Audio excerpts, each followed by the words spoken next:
दोस्तों, आप सभी का बहुत बहुत स्वागत है आपके अपने चैनल डॉक्टर विवेक एकेडमी पर। मैं हूं आपका अपना एजुकेटर, आपका अपना दोस्त डॉक्टर विवेक। दोस्तों, लगातार आपकी मेहनत आपको निश्चय ही सफलता के द्वार पर लेकर जाएगी। हम लोगों ने प्रीवियस में डिमांड और लॉ ऑफ डिमांड इन दोनों पर थ्योरेटिकल कॉन्सेप्ट्स बहुत ही अच्छे से क्लियर किए हैं और आज की क्लास में हम उन्हीं पर बेस्ड एमसीक्यूज आपसे डिस्कस करेंगे। तो आप एक एक क्वेश्चंस को सही से समझिएगा, जिससे कि आपने जो थियरी पढ़ी है वो आपकी और भी अच्छे से क्लियर हो जाए।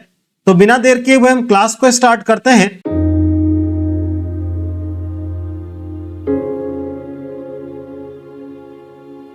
और हमारा पहला क्वेश्चन है, व्हाट इज डिमांड। कह रहा डिमांड क्या है? Desire only, desire and purchasing power, only price and supply. तो जो डिमांड आपका है वो डिजायर के साथ साथ परचेजिंग पावर का होना भी जरूरी है। तो ये बी ऑप्शन आपका करेक्ट होगा। मैं आपसे ये चीज कहूंगा कि अगर आपने डिमांड के फुल वीडियो नहीं देखे हैं तो एक बार आप उस क्लास को देख लें, फिर आप क्वेश्चंस करिए, आपका एक भी क्वेश्चंस गलत नहीं होगा। हम बढ़ते हैं नेक्स्ट क्वेश्चन की ओर। कह रहा the demand for commodity generally when price rises. कह रहा किसी भी गुड्स की जो डिमांड है वो प्राइस के राइज होने पर क्या होती है, और ये सामान्य तौर पर कह रहा है तो जब भी किसी वस्तु की कीमत बढ़ती है, आपने देखा होगा कि जब किसी वस्तु की कीमत बढ़ जाती है तो उसकी मांग घट जाती है, यानी इसमें बी ऑप्शन आपका करेक्ट होगा। नेक्स्ट क्वेश्चन कह रहा है when the price falls demand.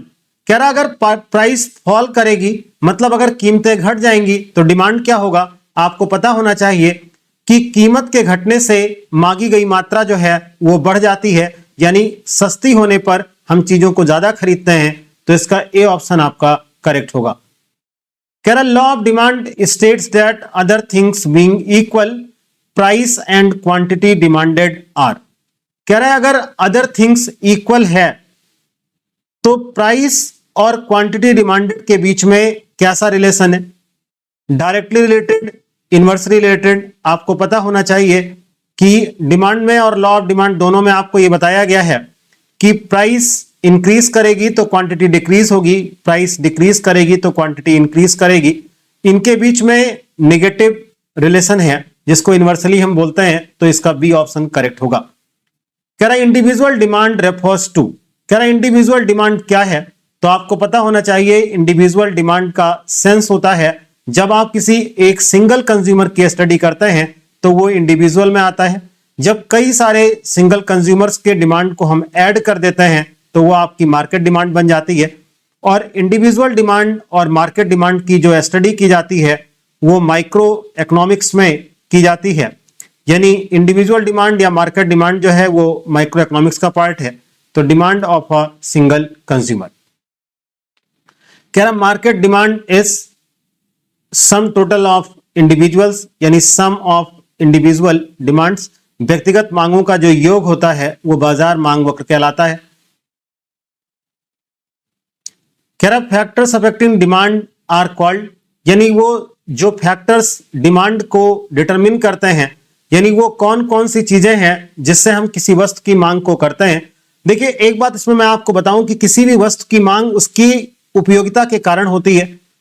अब यहां पर कह रहा है डिमांड को डिटरमिन क्या क्या चीजें करती हैं।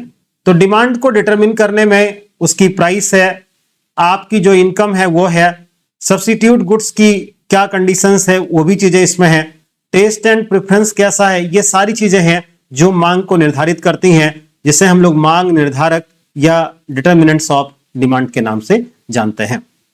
कह रहा which of the following is a non price determinant of demand. बहुत अच्छा क्वेश्चन है, समझिएगा। कह रहा इसमें से कौन सा नॉन प्राइस है। तो देखिए यहां पर प्राइस दिया है, बहुत कॉमन सा क्वेश्चन है। यहां भी प्राइस दिया है, यहां भी प्राइस दिया है, आपसे नॉन प्राइस पूछा है। तो नॉन प्राइस में केवल एक है, कंज्यूमर इनकम। तो बी पॉइंट आपका करेक्ट होगा। कह रहा था डिमांड कम जनरली। डिमांड कर्व क्या होता है? तो डिमांड कर्व का जो स्लोप होता है वो डाउनवर्ड होता है। डाउनवर्ड स्लोप जो है वो ये इस तरीके से आपका बनेगा, ये डिमांड कर्व का, और इसका रीजन है कि प्राइस और क्वांटिटी जो डिमांडेड है इनके बीच में निगेटिव रिलेशन आप पाते हैं, जिसके नाते ये डाउनवर्ड स्लोप में होता है। अपवर्ड स्लोप भी डिमांड कर्व होता है, ये exception to the law of demand में होता है। अब देखिए टॉपिक आ रही है एक्सटेंशन ऑफ डिमांड मींस। अब पहले एक्सटेंशन ऑफ डिमांड का सेंस क्या है ये आप समझ लें कि एक्सटेंशन ऑफ डिमांड हम कहते किसे हैं। जैसे मान लीजिए पहली बात तो एक्सटेंशन ऑफ डिमांड होता किस कारण से है, ये ओन प्राइस ऑफ कमोडिटी। कहने का मतलब आप समझिएगा, जैसे अगर हम बिस्किट की बात करें और वो पार्ले जी मान लीजिए आप बात कर रहे हैं, तो पार्ले जी के प्राइस के घटने और बढ़ने के असर को ही हम एक्सटेंशन और कॉन्ट्रैक्शंस के नाम से जानते हैं। अब एक्सटेंशन ऑफ डिमांड कह रहा है मतलब डिमांड बढ़ेगी। कहने का सेंस क्या है, पहले आप इनिशियल स्टेज की यानी जो पूर्व स्थिति है वो आप समझें। मान लीजिए 10 रुपए किसी चीज की प्राइस है और 20 पीस आप खरीदते हैं, पता लगा उसकी जो रेट है वो घट के 4 रुपए हो गया, अब आप उसका 70 पीस खरीदने लगे। तो देखिए रेट के घट जाने से जो डिमांड है वो बढ़ गई है, मतलब प्राइस के कम होने से डिमांड बढ़ी है। इसको हम बोलते हैं एक्सटेंशन ऑफ डिमांड।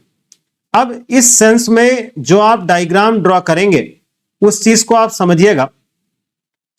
यहां पर आप प्राइस को शो करते हैं, यानी ऐसी चीजें जो इंडिपेंडेंट हैं वो वाई एक्सेस पर आती हैं, यानी जो स्वतंत्र चर होता है वो वाई एक्सेस पर लिखा जाता है। यहां पर जब आप आएंगे तो यहां पर आप क्वांटिटी यानी मांगी गई मात्रा को आप शो करेंगे।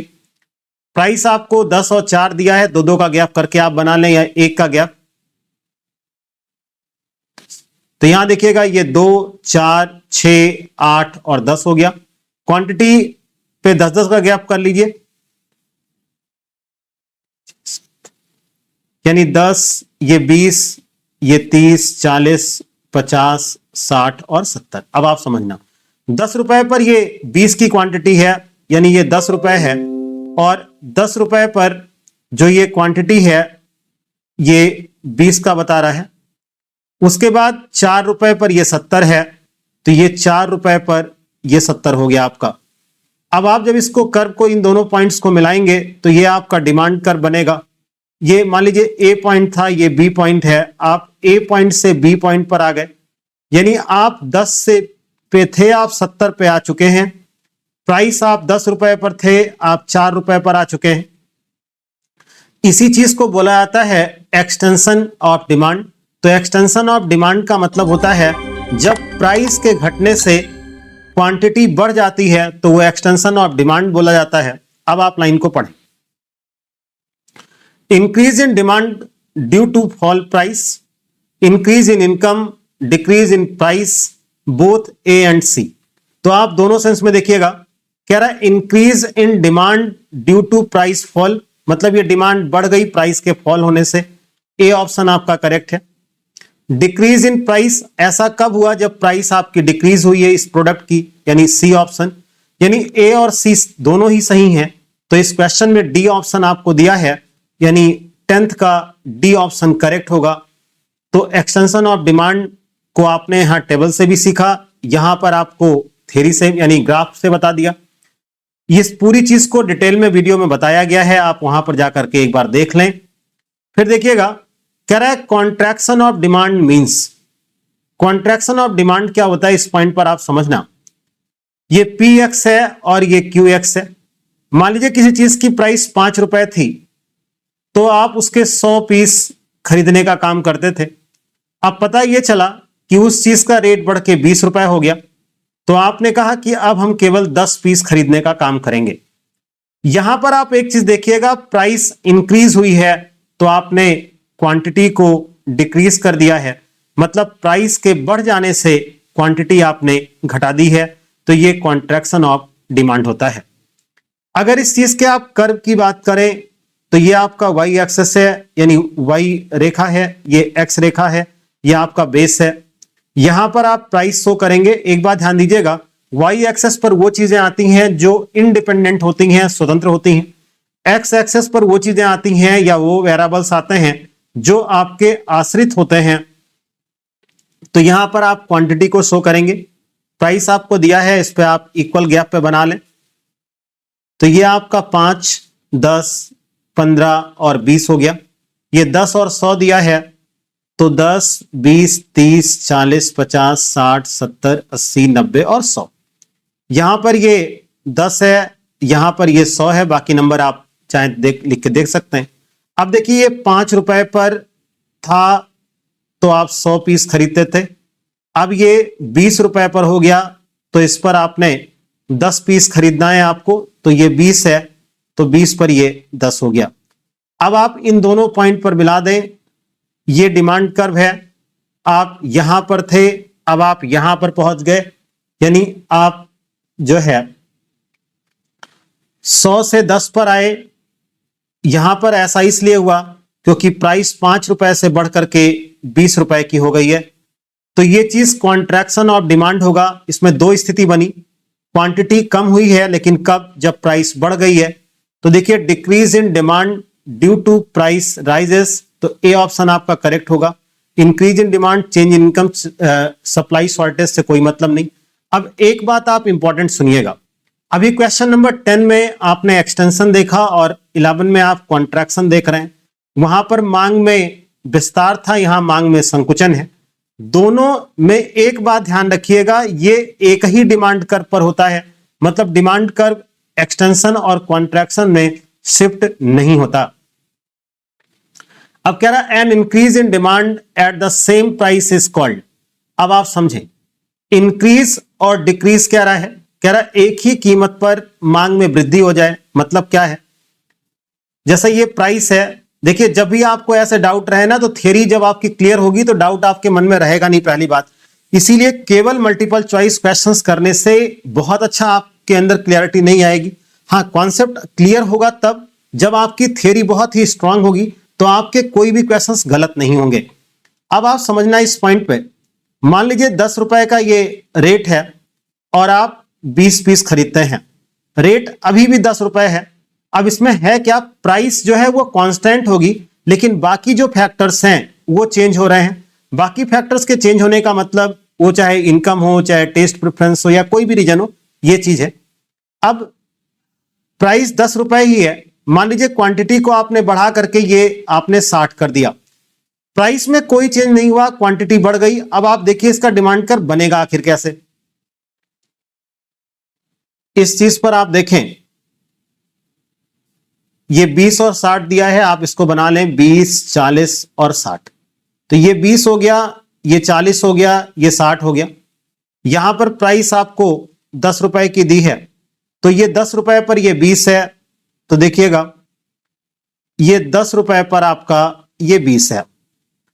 फिर ये 10 रुपए पर 60 है, यानी प्राइस में कोई चेंज नहीं हुआ, लेकिन क्वांटिटी जो है वो 60 की हो गई।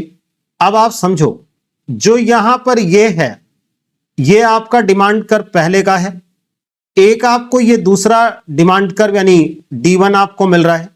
आप ए पॉइंट पर थे, आप बी पॉइंट पर आ गए, ए से बी की ओर आप बढ़े हैं, प्राइस में कोई चेंज नहीं हुआ, लेकिन क्वांटिटी 20 से 60 की हो गई। अब आप क्वेश्चंस को समझिए, N increase in demand at the same price is called. तो प्राइस वही है, डिमांड 20 से 60 की हो गई, तो इस चीज को बोला जाता है इंक्रीज इन डिमांड। तो आप ऐसे समझिएगा, एक्सटेंशन और कॉन्ट्रैक्शन ये दोनों ड्यू टू द प्राइस होते हैं, और इंक्रीज और डिक्रीज जो है ये अदर देन ओन प्राइस होता है। मतलब वस्तु की स्वयं की अपनी कीमत में कोई परिवर्तन अगर नहीं होगा तो वो इंक्रीज या और डिक्रीज की कैटेगरी में आएगा। वस्तु की स्वयं की कीमत में परिवर्तन होगा तो वो विस्तार और संकुचन में आएगा।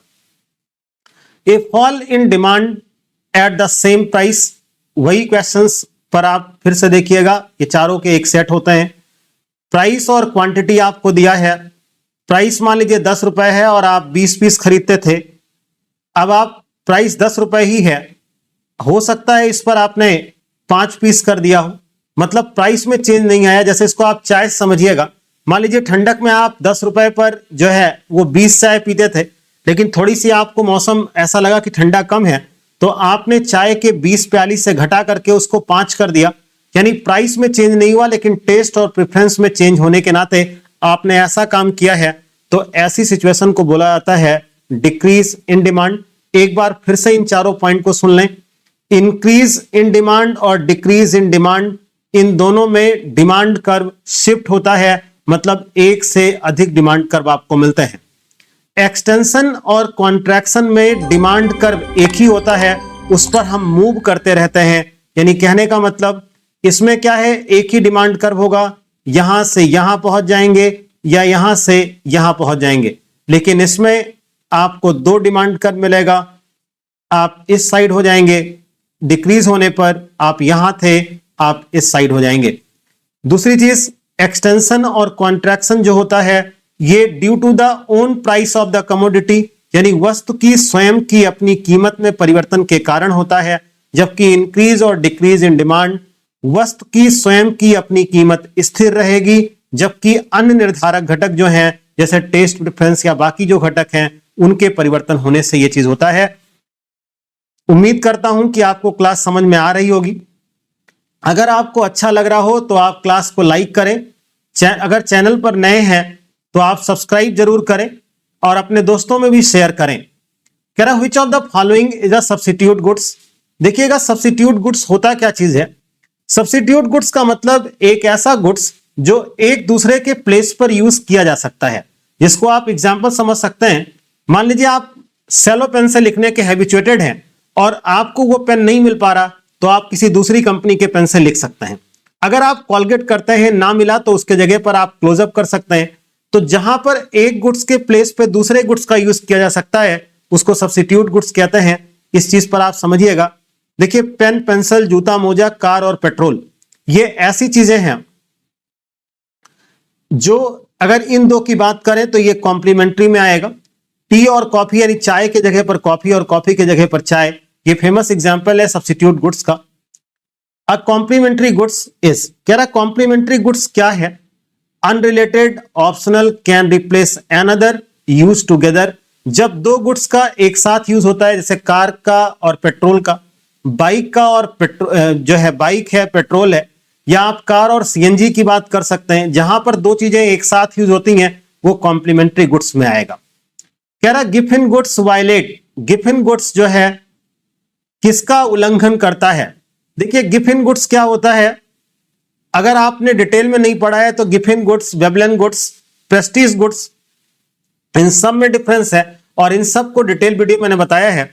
गिफिन गुड्स के सेंस में जो लॉ ऑफ डिमांड होता है वो अपवर्ड को जाता है, तो कहता वही किस नियम को उल्लंघन कर रहा है, तो ये लॉ ऑफ डिमांड को वायलेट करता है।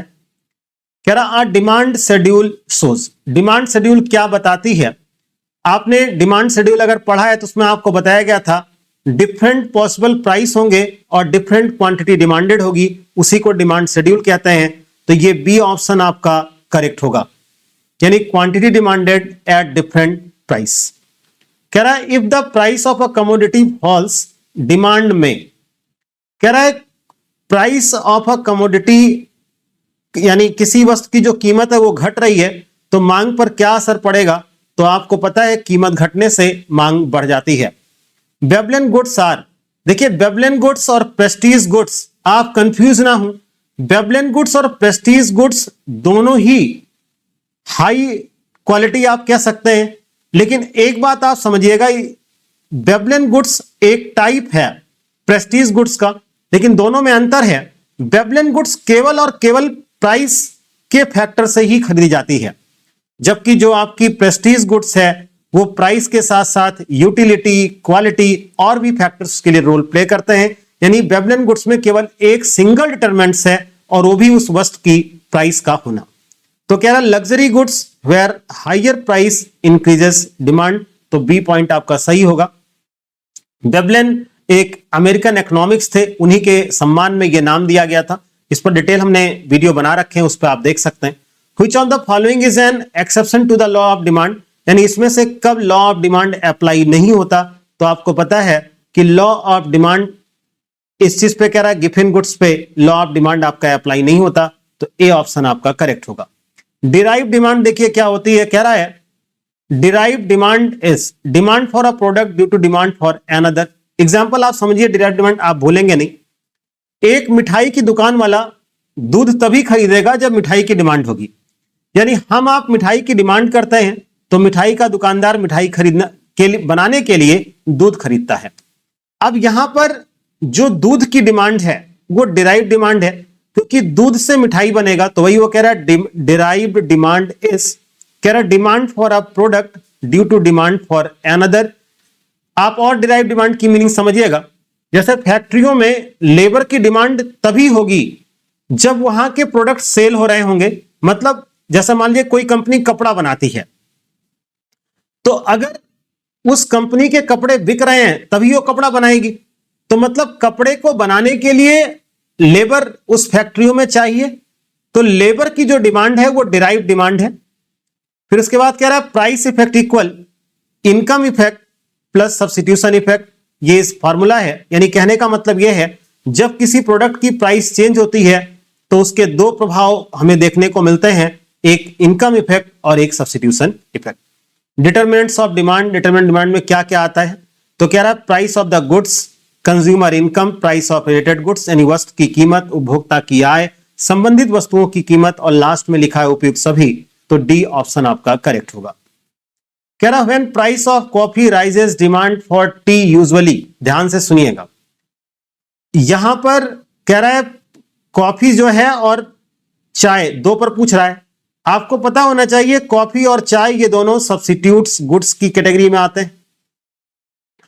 अब जब प्राइस जो है वो कॉफी की राइज करेगी तो चाय की डिमांड पर क्या असर पड़ेगा, ये आपसे पूछा गया है। तो अब आप खुद सोचिएगा, जो लोग कॉफी पीने वाले हैं वो शिफ्ट हो जाएंगे चाय पर, तो चाय की डिमांड जो है वो इंक्रीज करेगी, तो इसका ए ऑप्शन आपका करेक्ट होगा। A demand curve for a normal goods slope, देखिए नॉर्मल गुड्स के सेंस में डिमांड कर्व जो है वो डाउनवर्ड होता है, क्योंकि नॉर्मल गुड्स के सेंस में यहां पे डिमांड कर्व की जो बात की जाती है वो प्राइस के सेंस में होती है, और प्राइस और डिमांड में नेगेटिव रिलेशन होता है, इसलिए ये डाउनवर्ड की ओर स्लोप होगा। A consumer an increase in consumer income leads to, देखिए कंज्यूमर की इनकम के बढ़ने का अलग अलग गुड्स पर अलग अलग असर पड़ता है। एग्जाम्पल आप समझिएगा, अगर आप नॉर्मल गुड्स यूज करते हैं तो उसकी डिमांड बढ़ेगी, लेकिन अगर आप इंफीरियर गुड्स यूज करते हैं तो जब हमारी इनकम बढ़ जाती है तो हम घटिया वस्तुओं को छोड़कर अच्छी वस्तु खरीदने लगते हैं। कह रहा an increase in consumer income, तो increase in demand for normal goods, तो ए ऑप्शन जो है वो आपका करेक्ट होगा। इंफीरियर गुड्स क्या है, वही चीज हमने आपसे बताया। इंफीरियर गुड्स, या अगर आप पूरी वीडियो देखे हो तो उसमें बहुत ही अच्छे से बताया है कि दुनिया में कोई भी चीज इंफीरियर और सुपीरियर नहीं होती। इंफीरियर और सुपीरियर डिपेंड करता है अपनी इनकम पर। अगर आपकी इनकम बढ़ जाती है तो जिन चीजों की आप डिमांड घटा देते हैं उन्हीं चीजों को इंफीरियर गुड्स कहते हैं, यानी उन्हीं चीजों को जो है घटिया वस्तुओं के नाम से हम लोग जानते हैं।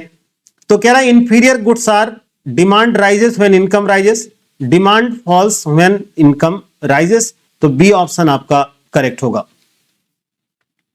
कह रहा substitutes are goods which can replace each other or use together, जो एक साथ यूज होते हैं वो आपके कॉम्प्लीमेंट्री यानी पूरक वस्तुएं कहलाती हैं, जैसे car, petrol. Can replace each other, जो एक दूसरे के प्लेस पर यूज होते हैं वो सब्स्टिट्यूट गुड्स आते हैं।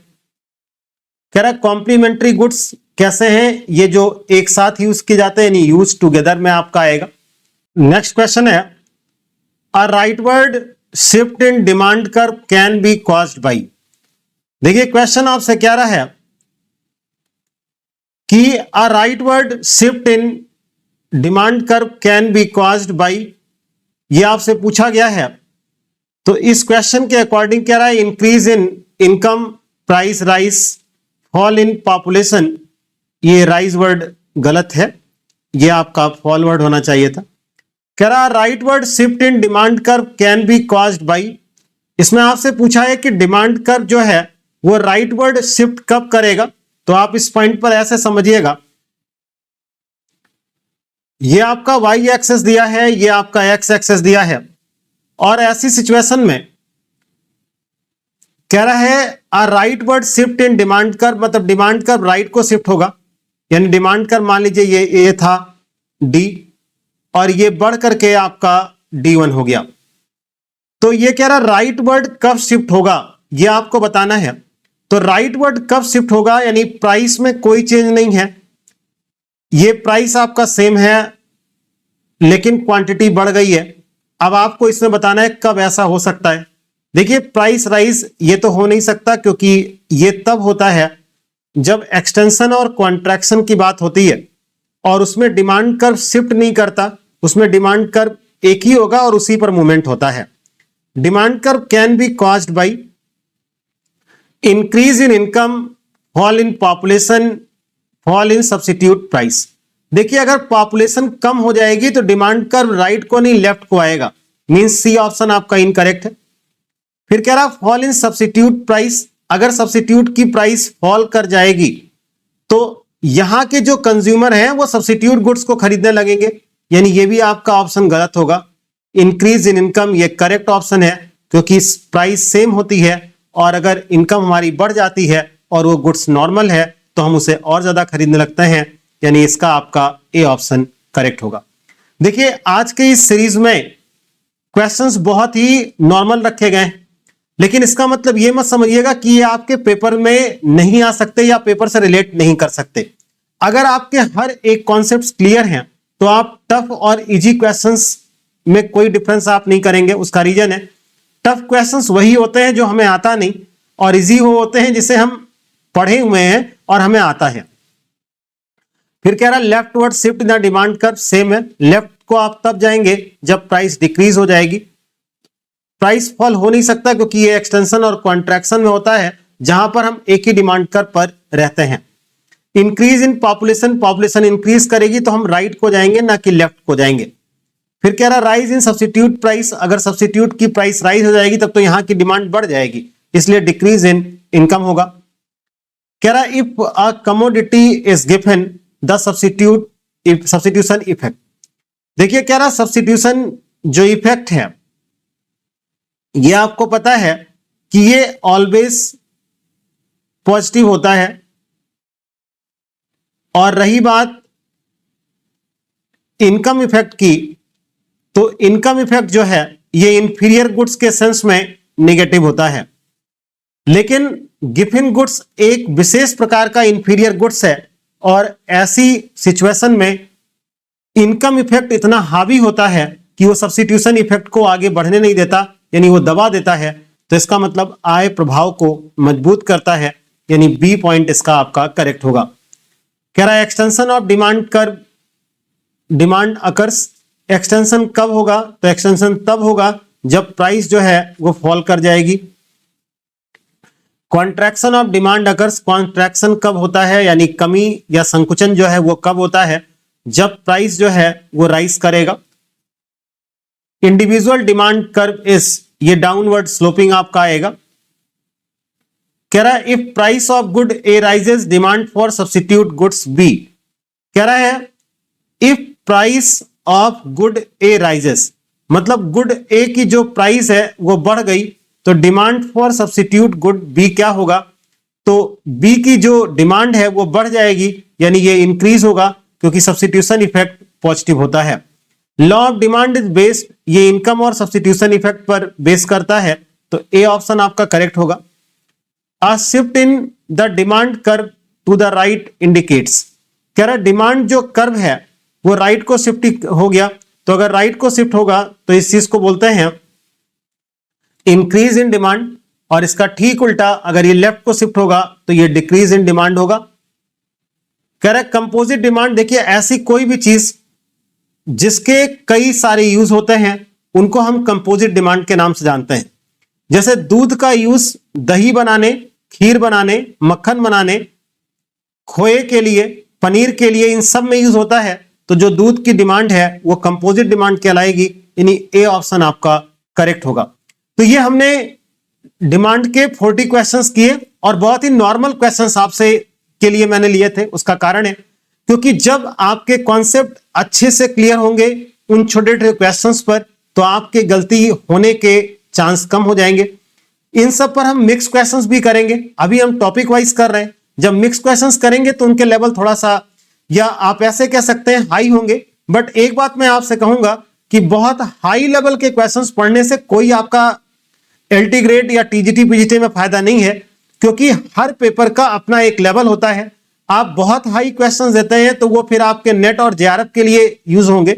तो आपको जो तैयारी करनी है वो अपने पेपर के अकॉर्डिंग करनी है। इसलिए आप ये ना सोचें, हो सकता है कोई टॉपिक आपको आती हो तो क्वेश्चंस आपको इजी लगे। क्वेश्चंस सारे इक्वल इंपॉर्टेंस है, आप उन सभी पर ध्यान दीजिए। हम मिलते हैं नेक्स्ट वीडियो में, जहां पर हम आपसे डिस्कस करेंगे इलास्टिसिटी ऑफ डिमांड की पूरी थ्योरी, जिसमें ना केवल प्राइस इलास्टिसिटी आप समझेंगे, बल्कि उसका मेजरमेंट भी, और इनकम और क्रॉस इलास्टिसिटी की कौन कौन सी डिग्रियां होती हैं, ये सब कुछ हम आपसे डिस्कस करेंगे। तो मिलते हैं एक नए क्लास में, तब तक के लिए आप सभी का बहुत बहुत धन्यवाद।